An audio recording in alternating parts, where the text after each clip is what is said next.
Good morning, students. Welcome to Amri Senior Secondary School, Class 10th, Mathematics, Chapter number 8, Introduction to Trigonometry.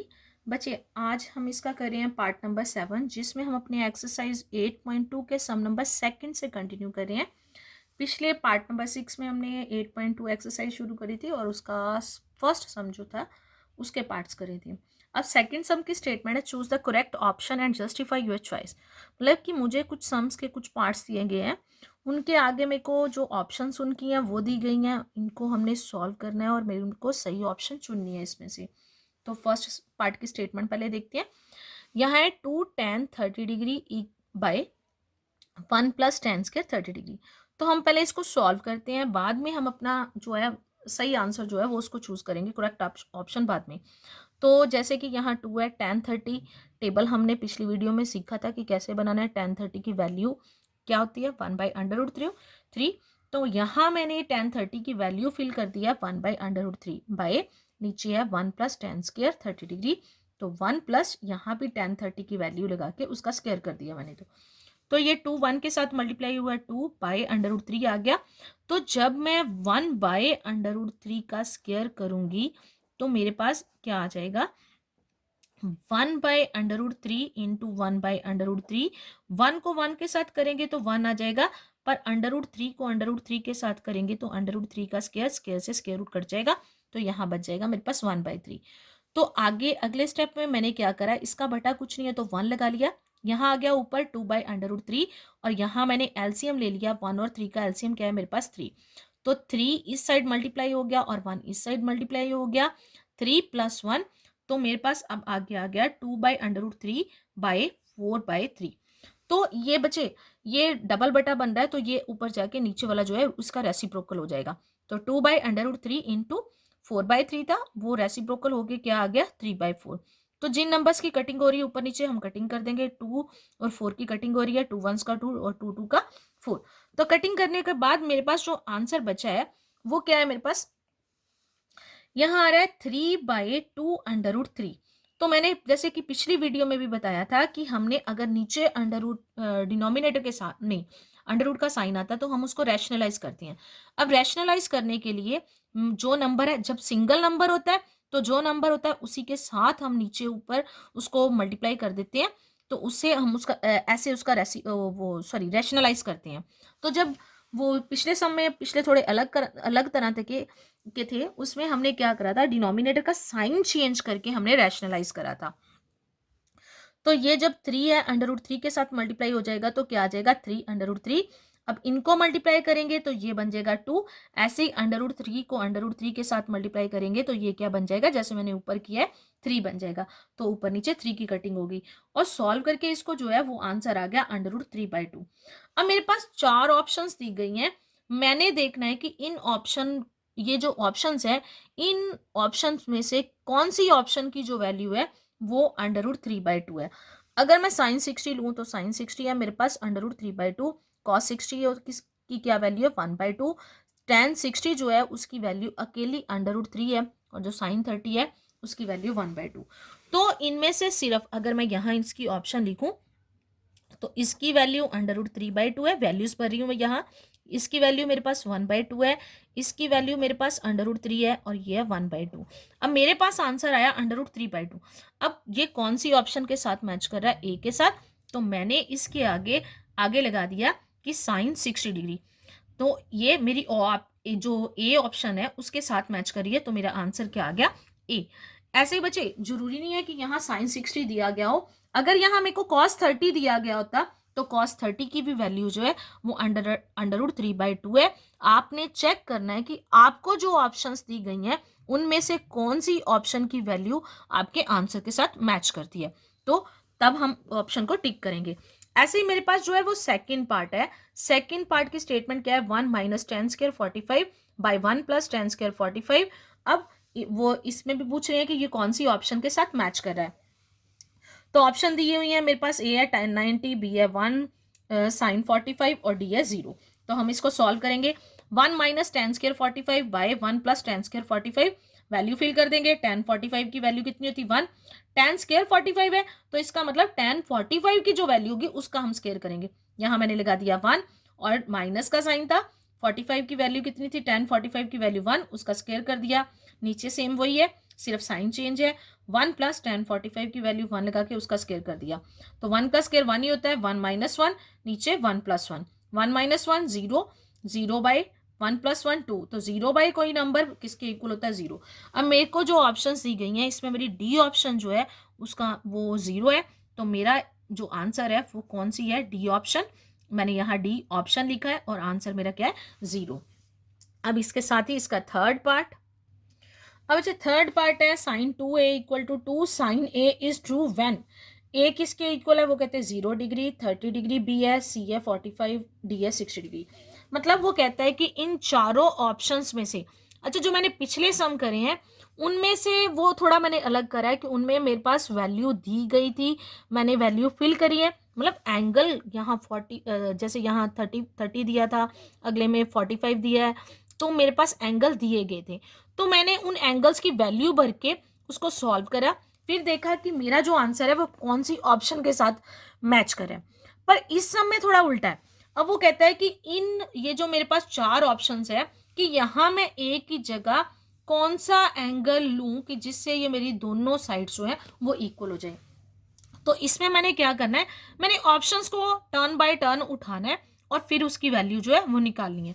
जैसे मैंने यहाँ LHS ले ली, LHS मेरे पास क्या है, साइन 2a, तो LHS equal to sign 2a, तो मैं लेट कर रही हूँ, मैं फर्स्ट ऑप्शन ले रही हूँ कि a इक्वल टू 0 डिग्री है, तो पहले मैं LHS में फिल कर रही हूँ, साइन जैसे 2a है, यहाँ मैंने लिख दिया साइन 2 और a की वैल्यू क्या है, 0 डिग्री, 2 इंटू 0 क्या हो गया, 0, मतलब मेरे पास बन गया साइन 0 डिग्री। तो साइन 0 डिग्री की क्या वैल्यू होती है, 0, तो ये आंसर मेरा 0 आ गया। तो अब मैं RHS में भी ये वाली जो एंगल की मैंने वैल्यू लेट करी थी, मतलब ए ऑप्शन जो उठा रही थी, वो वैल्यू फिल करके देखूंगी कि दोनों साइड इक्वल आती है कि नहीं आती। जैसे यहाँ आ गया 2, मेरे पास RHS है 2 साइन ए, तो यहाँ मैंने लिख दिया 2 sine A equal to 2 sine 0 degree equal to, तो साइन 0 डिग्री की वैल्यू क्या है, 0, 2 इंटू 0 इक्वल टू 0। तो मैंने जो ऑप्शन जो है उसमें जब ए एंगल को 0 लेट करा है तो मेरी दोनों साइड्स इक्वल होगी, तो इसमें से मेरा कौन सा आंसर सही है, मतलब 0।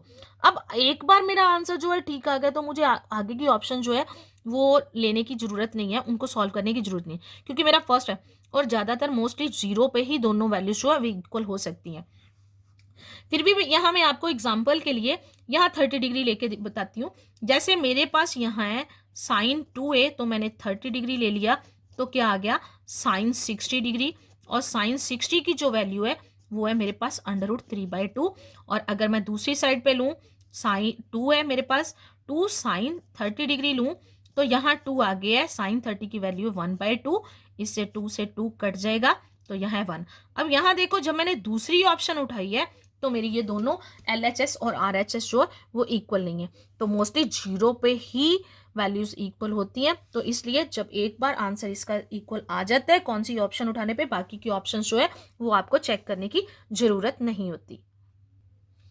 अब इसका बच्चे फोर्थ पार्ट, उसकी स्टेटमेंट है 2 tan 30 degree by 1 minus tan square 30 degree equal to, अब इनमें से फिर से पूछा है कि कौन सी ऑप्शन के साथ जो है वो मैच करा है। ऐसे वाला सम हमने इसका फर्स्ट पार्ट सेम करा था, डिफरेंस क्या है कि जो मैंने यही वाला पार्ट करा है, तो फर्स्ट पार्ट इसी सम का जो था यहाँ प्लस का साइन था, यहाँ सिर्फ माइनस का साइन है, और एक प्लस और माइनस का साइन लगाने से जो है वो वैल्यू जो है वो चेंज हो जाती है। सेम वैसे ही आ गया 2 tan 30 degree by 1 minus tan square 30 degree, तो यहाँ मैंने tan 30 की वैल्यू लगा दी 2 into 1 by √3 by 1 minus 1 by √3 का स्क्वायर, यहाँ उसमें फर्स्ट पार्ट में यहाँ प्लस का साइन था, तो यहाँ अब क्या है माइनस का, तो 2 बाई √3, तो मैं फिर से यहाँ एलसीएम लूंगी, 1 और 3 का एलसीएम क्या आ गया मेरे पास 3, तो 2 बाई √3 बाई क्या आ जाएगा, ये क्रॉस मल्टीप्लाई हो गया, 3 एलसीएम आ गया, 3 माइनस 1, तो इक्वल टू 2 बाई √3 बाई 2/3, तो फिर से डबल बटा बन रहा है तो रेसिप्रोकल हो जाएगा नीचे वाला नंबर का, 2 बाई √3 इक्वल टू 3/2, 2 से 2 कट गया, अब बचा क्या मेरे पास 3 बाई √3। अब मैंने इसको रैशनलाइज करने के लिए √3 से ऊपर और √3 से नीचे मल्टीप्लाई कर दिया, तो आंसर आ गया 3√3, और √3 और √3 मल्टीप्लाई हुए तो क्या आ गया 3, 3 से 3 कट गया, अब मेरे पास जो बाकी नंबर बचा वो क्या है √3। अब मैंने देखना है कि मेरे पास जो ऑप्शंस है इनमें से कौन सी ऑप्शन की वैल्यू जो है वो √3 है। तो अगर मैं कॉस 60 डिग्री देखती हूँ तो उसकी वैल्यू मेरे पास 1/2। साइन 60 देखती है तो उसकी वैल्यू है √3/2। अब टेन 60 की जो वैल्यू है वो है √3। अगर साइन 30 देखते हैं तो उसकी वैल्यू है 1/2।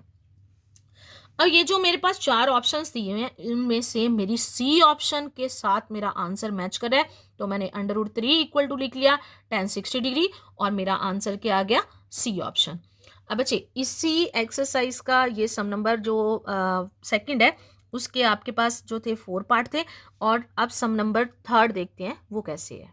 सम नंबर जो थर्ड है उसकी स्टेटमेंट है बच्चे, if tan a plus B equal to √3 and tan a minus B equal to 1/3। तो यहाँ दिया गया है a प्लस बी जो है वो ग्रेटर देन 0 डिग्री है, less than equal to 90 degree है। a जो है वो b के से बड़ा भी है, ग्रेटर है। Find a and b। मतलब मेरे पास ये स्टेटमेंट दी हुई है कि tan a प्लस बी मतलब मेरे को एंगल दिया हुआ है तो उसकी वैल्यू कितनी है √3, और tan a माइनस बी यहाँ एंगल है इक्वल टू 1/√3 है। और a और b दोनों एंगल जो प्लस करते हैं तो वो 0 से बड़े हैं, 90 के इक्वल या 90 से छोटे हैं। और आंसर में वो ये भी बोलता है कि a जो है वो b से बड़ा है, फाइंड a एंड b। तो मैंने ये जो स्टेटमेंट है वो यहाँ तक लेनी है, ठीक है।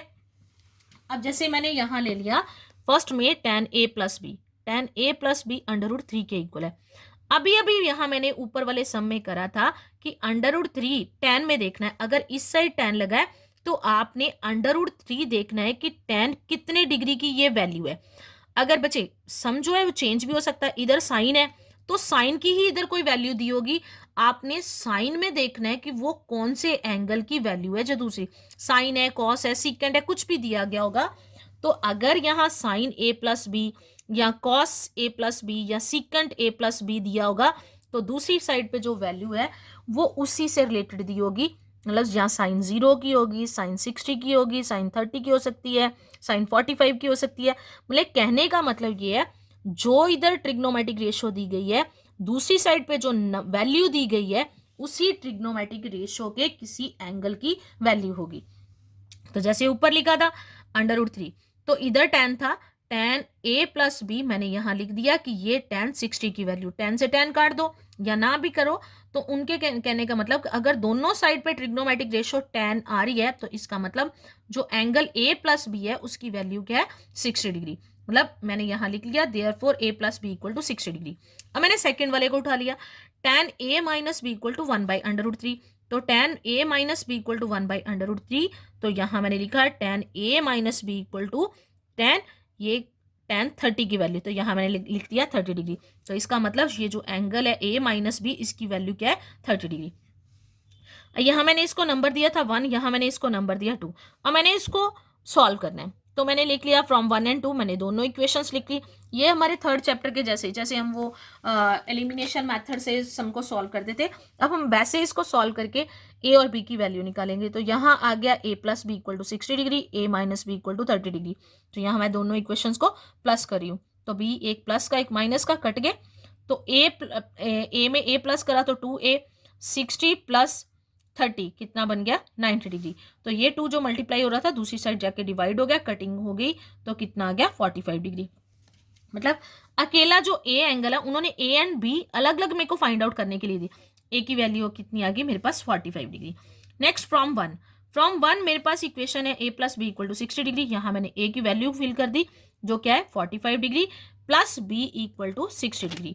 तो अब यहाँ से बचे जो b है इक्वल टू 60, तो ये जो 45 इधर प्लस हो रहा था दूसरी साइड जाके क्या हो गया माइनस इक्वल टू 15 डिग्री।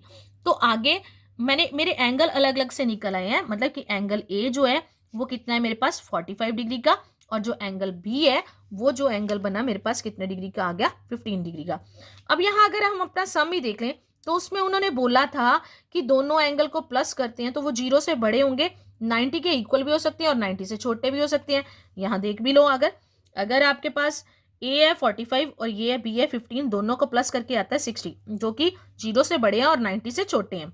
और ए एंगल उन्होंने बोला बी से बड़ा होगा, ए की वैल्यू 45 है और बी की वैल्यू क्या है मेरे पास 15, कि ए जो एंगल है वो बी से छोटा है। तो ये ऐसे वाले समय बचे। इसके जो सम नंबर थर्ड तक आज हमने इस वीडियो में कंप्लीट कर लिए। अब इसके जो ट्रू फॉल्स हैं वो हम नेक्स्ट पार्ट में करेंगे, और साथ ही उसमें जो इस बार है हमारी 8.3 जो है वो हमारी रिड्यूस हुई है, तो हम वो नहीं करेंगे, हम सीधा डायरेक्ट जो है वो 8.4 के फॉर्मूले करेंगे और लास्ट इसके जो इस एक्सरसाइज के ट्रू फॉल्स बचे हैं वो करेंगे। और ये जो सभी सम कर रहे हैं साथ साथ में अपनी फेयर कॉपीज पे करना और इनको रिवाइज करना है।